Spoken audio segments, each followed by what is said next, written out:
Bonjour, je suis Olivia Baldès, docteur en droit. Je suis médiatrice près la cour d'appel et coach professionnel. Voilà 9 ans que je forme les agents des services de greffe de différents ressorts sur différentes matières.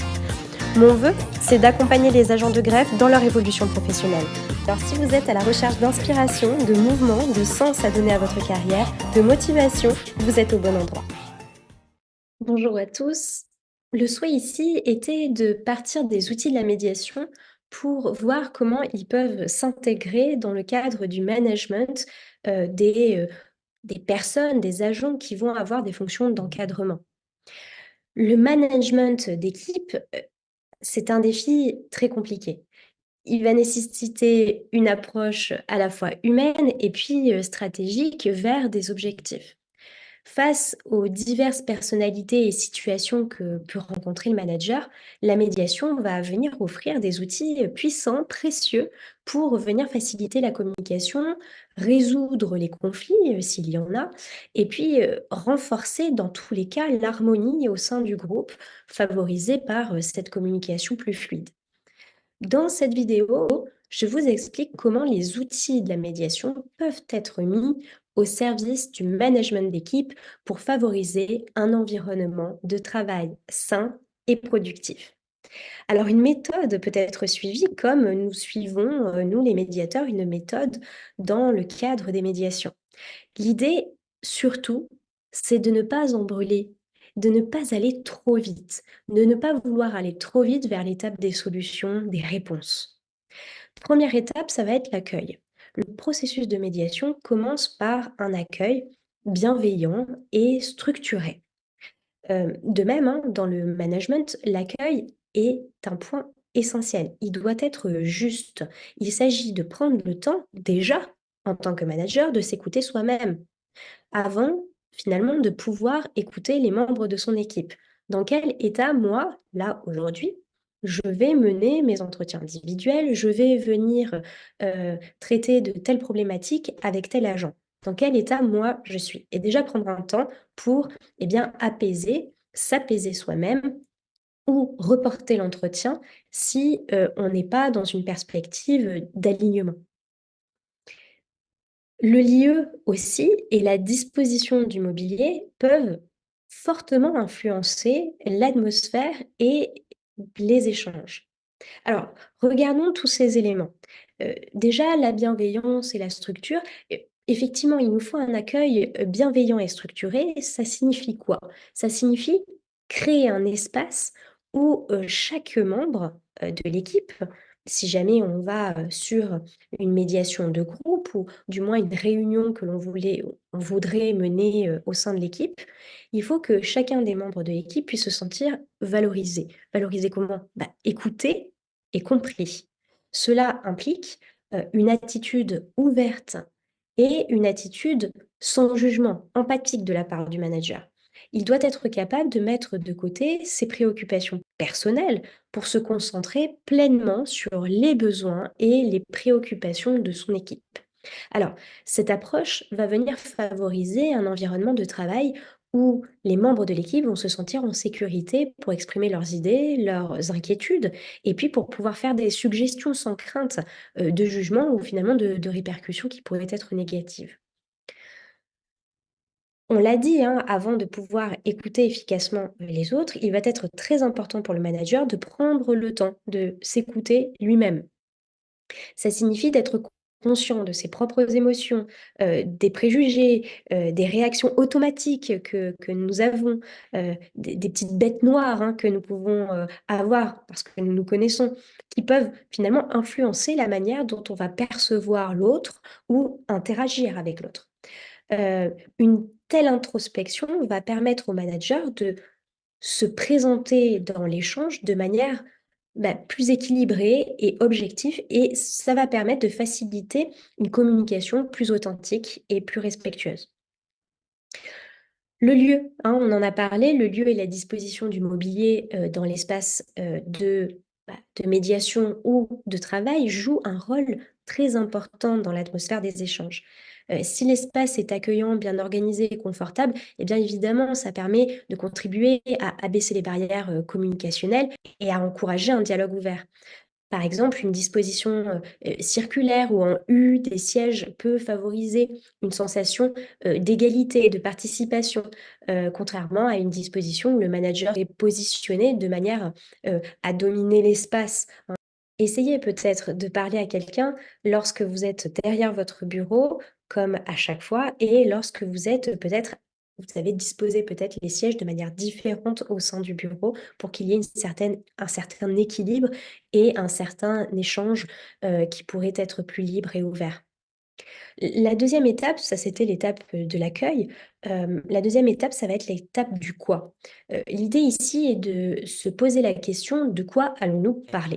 Que ce soit dans le cadre, d'un conflit entre les agents d'un même service ou d'autres services, ou en tant que manager vis-à-vis d'un agent.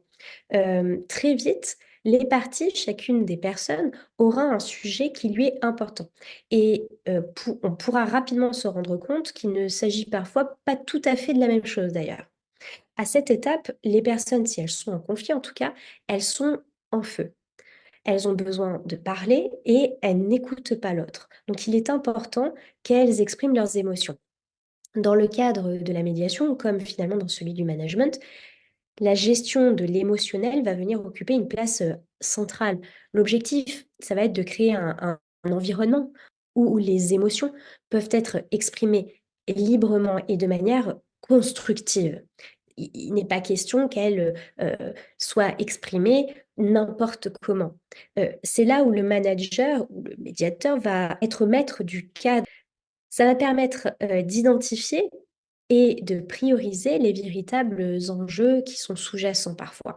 Pour les directeurs de services de greffe judiciaire ou les personnes qui, vont avoir des fonctions d'encadrement intermédiaire, cette compétence, elle est importante pour maintenir un climat de travail qui va être productif et serein. Mais comment fait-on clairement? Alors dans un premier temps, il va être important d'accueillir les émotions sans jugement. C'est compliqué déjà de faire ça. C'est-à-dire d'écouter l'autre en silence. Juste écouter. Heu, En l'écoutant, il va se sentir libre, sans que nous ayons un quelconque jugement sur ce qu'il va dire. Il va se sentir libre de ressentir ce qu'il ressent. Parce qu'il n'y aura aucun jugement de la part du manager. Une fois qu'il sera pleinement entendu, la personne va pouvoir entendre ce que le manager ou l'autre partie, l'autre personne a à lui dire. Le retour aussi au factuel sera également important. Il faut toujours revenir aux faits afin également d'apaiser la partie émotionnelle. Ce que l'on peut faire, un des outils clés en termes de communication et puis dans le cadre de la médiation, c'est la reformulation. Alors il existe plusieurs reformulations. Émotion, miroir, reformulation synthèse. Une des plus utiles, en tout cas au départ, pour apaiser les personnes et permettre à la personne de s'exprimer, c'est la reformulation miroir. C'est une technique de communication qui va venir, consister à répéter les propos de l'interlocuteur avec ses propres mots ou les mots de l'interlocuteur. Cela démontre une écoute active et une volonté de comprendre l'autre, tout en aidant à clarifier et à définir précisément les problèmes à résoudre. En management, l'utilisation de cette reformulation peut aider à cerner les sujets, à apaiser l'émotionnel et à montrer aux membres de l'équipe qu'ils sont entendus et compris et ainsi créer un terrain qui va être propice à la recherche de solutions. La troisième étape, ça sera le pourquoi. Au cœur de la médiation, mais comme du management, la phase de découverte, des besoins individuels est essentielle. En entretien individuel, on peut utiliser la méthode OSBD. Vous la connaissez peut-être, c'est l'observation. Ensuite, je pars sur le sentiment, le besoin et la demande. Il s'agit d'une méthode qui est tirée de la communication non violente et qui va venir offrir au manager un outil très intéressant dans cette étape de la discussion. Cette approche, elle commence par l'observation, sans jugement ni interprétation, permettant à à toutes les personnes de s'accorder finalement sur la réalité des événements. Je vois que, je sens que. Euh, Ensuite, l'expression des sentiments qui découlent de ces observations sans les attribuer à l'action de l'autre. Ça va venir créer un espace où les émotions peuvent être partagées sans qu'il y ait de défense ni d'attaque. Quand je vois ça, je ressens ça. La troisième étape va consister à identifier les besoins qui sont sous-jacents à ces sentiments, reconnaissant que chaque comportement est finalement une tentative de répondre à un besoin. Donc, quand je vois ça, je ressens ça, car j'ai besoin de. Enfin, je vais faire une demande, c'est-à-dire formuler, une requête qui va être, concrète et réalisable et surtout qui va être ouverte et qui permettra ainsi la discussion. Par exemple, si une personne, elle est en retard, très régulièrement, je vais commencer par une observation. Lorsque je vois que tu arrives à 9h30 au lieu de 9h, mon sentiment, je suis inquiet sur l'avancement du projet que je t'ai confié. Je crains que, les autres ne fassent pareil. Je suis agacée que, tu ne respectes pas les horaires. Parce que quoi? Besoin. Parce que j'ai besoin d'être sûre de ton investissement, parce que j'ai besoin, de tes engagements contractuels soient respectés. J'ai besoin, d'unicité sur le traitement des collaborateurs. Demande: «Es-tu d'accord pour que nous échangions sur ce sujet? Es-tu d'accord pour trouver une solution ensemble à ce qui me préoccupe et à ce qui te préoccupe?» En intégrant cette méthode, dans les pratiques, les managers peuvent faciliter une communication qui va être plus empathique et efficace et va favoriser la compréhension mutuelle et la recherche alors de solutions satisfaisantes. On passe à l'étape 4, ça va être le comment. L'étape du comment, est dédiée à la créativité pour explorer les pistes de solutions possibles. En médiation, ça va viser, l'émergence d'idées novatrices. Pourquoi? Parce qu'on s'est relié déjà. Donc au lieu de rester sur les positions, nous allons pouvoir bâtir de nouvelles solutions sur les besoins des personnes qui ont pu, émerger lors des discussions. Et puis enfin, la cinquième étape sera l'étape du comment finalement, c'est-à-dire, de venir formaliser la solution qui va être, satisfaisante, mais pérenne et surtout durable pour toutes les parties concernées. Donc, dans le contexte du management, cette phase, elle peut impliquer, de préciser la solution, de la dater, de mettre en place les étapes pas à pas, si nécessaire pour assurer la réussite et la mise en œuvre, des solutions trouvées. On le voit, hein, les outils de médiation sont des alliés précieux pour tout manager qui désire développer un management qui va être efficace et humain et ainsi participer au bien-être au travail dans le secteur de la justice. Pour plus de conseils, n'oubliez pas de liker cette vidéo et de vous abonner à la chaîne.